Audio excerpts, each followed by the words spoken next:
മലയാള television serial കഥകൾ, എപ്പിസോഡുകൾ എന്നിവ സംപ്രേഷണം ചെയ്യും മുൻപ് സെൻസർ ബോർഡിന്റെ പരിശോധന ആവശ്യമാണ് എന്ന് വനിതാ കമ്മീഷൻ റിപ്പോർട്ട്.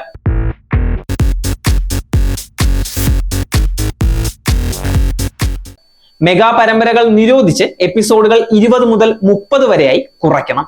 ഒരു ദിവസം ഒരു ചാനലിൽ 2 സീരിയൽ മതിയെന്നും പുനഃസംപ്രേഷണം അനുവദിക്കരുത് എന്നും കമ്മീഷൻ ആവശ്യപ്പെടുന്നുണ്ട്. സീരിയലുകളുടെ സെൻസറിംഗ് നിലവിലെ സിനിമ സെൻസർ ബോർഡിനെ ഏൽപ്പിക്കുകയോ പ്രത്യേക ബോർഡ് രൂപവൽക്കരിക്കുകയോ വേണമെന്നും വനിതാ കമ്മീഷന്റെ പഠന റിപ്പോർട്ട് ആവശ്യപ്പെടുന്നുണ്ട്.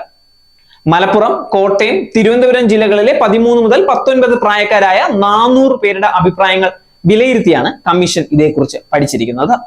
പരമ്പരകളിൽ തെറ്റായ സന്ദേശമുണ്ട് എന്ന് 43% പേർ കുറ്റപ്പെടുത്തുകയാണ്.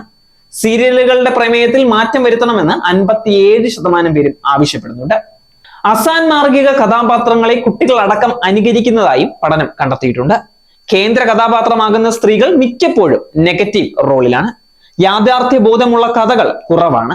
ഇത്തരത്തിലുള്ള സീരിയലുകൾ സംപ്രേഷണം ചെയ്യുന്നത് കുടുംബങ്ങളെയും കുട്ടികളെയും ബാധിക്കുന്നുമുണ്ട്. 2017 മുതൽ 2022 വരെയാണ് വിവിധ മേഖലകളിലെ പ്രശ്നങ്ങളെ പറ്റി കമ്മീഷൻ പഠിച്ചിരുന്നത്. മറ്റു ശുപാർശകൾ ഹ്രസ്വചിത്രങ്ങളും വെബ് സീരീസുകളും വിദ്യാഭ്യാസ പരിപാടികളും ഉൾപ്പെടുത്തുക, കുട്ടികൾ അമിതമായി സാമൂഹിക മാധ്യമങ്ങൾ ഉപയോഗിക്കുന്നത് നിയന്ത്രിക്കുക, അധിക്ഷേപ ഭാഷ നിരോധിക്കുക, സ്ത്രീകളെ നിന്ദ്യമായി ചിത്രീകരിക്കുന്നതിനെതിരെയുള്ള നിയമം കർശനമായി നടപ്പാക്കണം, അശ്ലീല ഉള്ളടക്കങ്ങൾ തിരയുന്നത് കർശനമായി നിയന്ത്രിക്കുക. ഇക്കാര്യങ്ങൾ നടപ്പാക്കുന്നതിന് മുൻപ് ആവശ്യമെങ്കിൽ നിയമനിർമ്മാണം നടത്തുകയും പ്രത്യേക സമിതികൾ രൂപവൽക്കരിക്കുകയും വേണം. പരാതി ശല്യം ആവശ്യമാണ്. വാർത്തകൾ വിരൽ തുമ്പിൽ.